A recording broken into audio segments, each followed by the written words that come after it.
Excusez-moi, avez-vous jamais dansé avec le diable au clair de lune? Je ne respecte aucune règle, Nick. Je suis le courant. Gamin! Allez, viens! Tu te casses sur Mars. Oui, gamin! Tu te casses sur Mars. Tu te casses sur Mars. Aujourd'hui, j'ai envie de vous parler d'un film qui compte beaucoup pour moi. Ed Wood, réalisé par Tim Burton en 1994. C'est sans doute un de mes films préférés. Il réussit à rendre hommage à un cinéaste considéré comme le pire réalisateur de l'histoire. Mais en même temps, il le traite avec une tendresse incroyable. Le film nous plonge dans le Hollywood des années 50, avec un noir et blanc qui nous transporte à la fois dans l'âge d'or et dans l'univers bricolé des séries B. Ici, Burton met de côté ses monstres et son gothique habituel, pour se concentrer sur la passion d'un homme qui voulait juste faire du cinéma. Et c'est cette énergie naïve et touchante qui en fait pour moi une œuvre à part. L'histoire suit Ed Wood, un jeune réalisateur plein d'enthousiasme dans le Hollywood des années 50. Il n'a ni budget, ni technique, ni vraiment de talent reconnu. Mais il possède une conviction inébranlable. Il est persuadé d'être le prochain Orson Welles.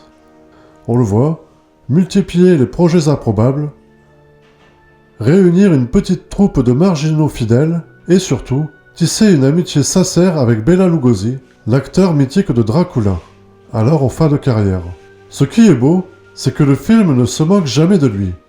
Au contraire, on suit son parcours avec un mélange d'humour, de mélancolie et surtout, beaucoup d'affection.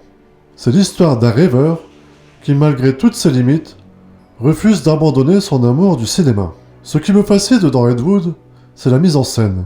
Les décors et les maquillages sont très fidèles et très réussis. Il suffit de retrouver des archives de l'époque pour s'en rendre compte. La photo est magnifique.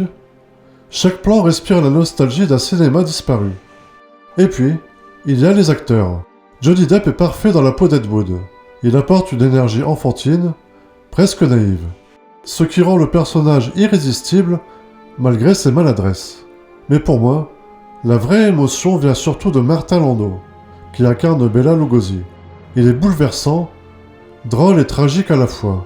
Bela Lugosi a fini sa vie en étant prisonnier du rôle de Dracula. Il n'a jamais réussi à s'en remettre. Et Martin Landau l'incarne à la perfection. Ça lui vaudra même un Oscar. La musique de Howard Shore, discrète mais touchante, vient souligner cette atmosphère à la fois excentrique et mélancolique.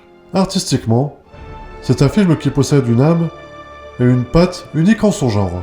Ce que j'aime aussi dans Ed Wood, ce sont les thèmes que Tim Burton met en avant. C'est d'abord une déclaration d'amour au cinéma lui-même. Pas au cinéma parfait, mais à celui qui se fait avec passion, avec du cœur, même quand tout est bancal. Burton célèbre l'audace des rêveurs, ceux qui osent créer sans attendre l'approbation. Le film parle aussi de marginalité. Ed Wood rassemble autour de lui des gens hors normes, rejetés par le système, et ensemble, ils vont former une véritable famille, qui incarne la fin d'un monde, la mélancolie d'une époque révolue. Au fond, Ed Wood est un film sur la fidélité à ses rêves, sur l'importance d'aller jusqu'au bout, même si on est seul à y croire. C'est un message universel, et c'est pour ça qu'il nous touche autant.